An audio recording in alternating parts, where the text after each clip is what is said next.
Kashish, I do not understand how people change their minds. Okay, I know.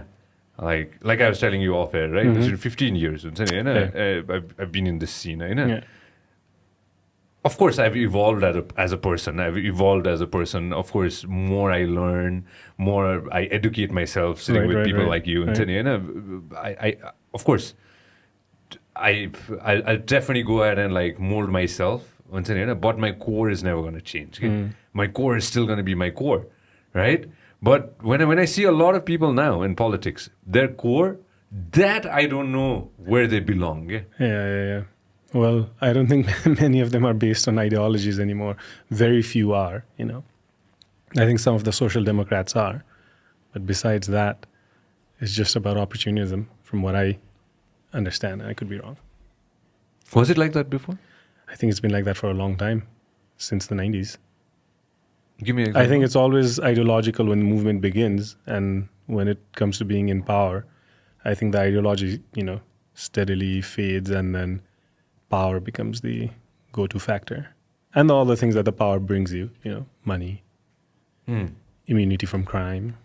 Oh yeah, that's a good one. Things like that. So those things become, I think, take precedent and vested interest. And like, oh, we supported you during your struggle, now you're in power. It's an investment. Wasn't it like that pre-constitution? It's been like that always. It's been like that everywhere. It is like that in America, for example. All these lobbyists who don't want like sensible gun laws passed or climate agenda passed, right? So it's like that everywhere. You just gotta have institutions. NRL पैसा दिएको जस्तो हैन? Exactly. NRL पैसा दिएको जस्तो. So you just gotta have institutions in place that can monitor, check and balance. Voters have to be more aware where you can make it issue driven instead of just like, it's all party driven, but there the parties are defined by what issues they actually represent as policymakers when they get elected, right? Or they get kicked out the next time. But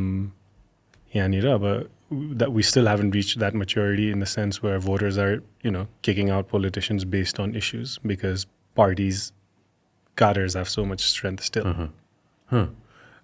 So, like my sister, she kicked out, tell everybody her name. Sanjay Shrestha. Yeah. She's running for New York State Assembly. So if she gets elected, she'll be the first state assembly member of Nepali origin in the state of New York. So during the primary, she was running from the Democratic Party. She was challenging the Democratic Party's incumbent who had been in power for 25 years. So he had been ruling this constituency for 25 years. Who is this he? Khalil, I forget his other name, but he was in power for 25 years, but somehow my sister got into the thing. She knocked over 50,000 houses. It's 50,000 doors in 3 months in winter in New York, like door-to-door campaign, Gardaila campaign, And it worked out because a lot of people were telling her, we haven't seen our elected representative in such a long time. You're the first person to come and talk to us about issues and rights and climate issues and social justice issues. So her first political campaign, she won the Democratic primary and defeated a 25-year incumbent because it was completely issue-based. Yeah.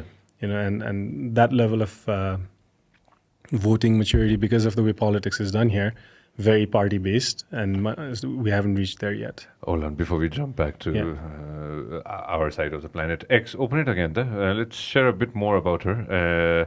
मलाई क्या दामी लाग्यो क्या न्युयोर्कमा गर्दैलो programme 50,000 भन्दा बेसी घर like in the winter, like through the snow, and she had an amazing grassroots volunteer campaign. Just make me understand. American politics, of course, it's different, right? Make me understand. So there she is. I know. Make everybody understand in a very layman's term. Kevin Cahill, that's his name. Kevin Cahill. Yeah. Okay, in 2022, on today's date, tell everybody what exactly is she doing. So she campaigned to be the elected representative, the MP of the state of New York. State of New York. For the state of New York. The whole state of New York. The whole state of New York. Although she gets elected from a constituency, she goes to the state assembly. Yeah. हाम्रो काठमाडौँको province assembly भनेको Exactly. And so first she had to fight within the party to become the candidate. Out of Only two, the incumbent and her. Yeah. And now she has become the candidate. So now she's going to be fighting against Trump's candidate, or the Republican Party's candidate, who is backed by Trump, if I'm not mistaken. So when is that going to happen? November. So हाम्रो यहाँको election raw उताको election, midterm election is happening the same month. So Joe Biden आएको 2 वर्ष हुन लाग्यो त्यसको मतलब हैन Yeah, midterms भने मैले बुझे अनुसार अमेरिकाकोमा चाहिँ ठ्याक्कै 4 वर्षमा चाहिँ midterm elections एकचोटी हुन्छ अनि general election एकचोटी हुन्छ हैन Interesting. Yeah. So if she wins, then she becomes I think the first female Nepali American to be an elected state representative. First. कोही पनि छैन अरु. I don't think there is an assembly member in any state. She was born here. She was born and raised here. She only took her citizenship, I think 3 or 4 years ago, because she was always into activism. Even in Nepal, samudaya.org भन्ने हामीले website चलाउँथ्यो, which was banned by Gyanendra's whatever, you can't call it a government, but when Gyanendra did his coup, Samudaya was one of the websites that was blocked. So she was using different proxy servers to make it accessible in Nepal, and so she was always politically active and into activism for many years. But utatira, the family is like quite surprised that she ended up running for politics. I mean, there is politics in our family background. We've had members of family who've been in politics very actively, but nobody had guessed Sarana would be the one, because she was always like the quiet one, the little bit of the introvert, the very artistic, literature and arts and music and all of that.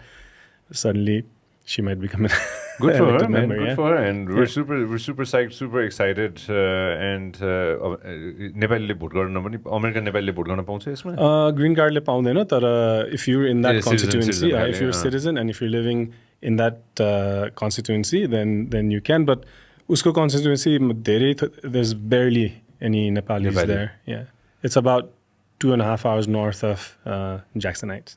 Okay. All right. Well, I can't really push that, but best of luck. But fundraising, people can help with fundraise, because her opponent has a pretty strong corporate donors and fundraising. So any Nepali who's become an American citizen can help with the fundraising. And she's going to be the first, right? And she's going to be the first. We're good at that. You know that.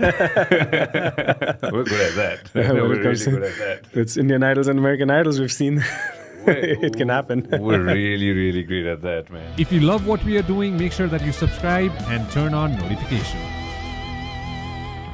This program is brought to you by Vyas Studios. Thank you very much for watching us on YouTube. Make sure that you also listen to us on Spotify.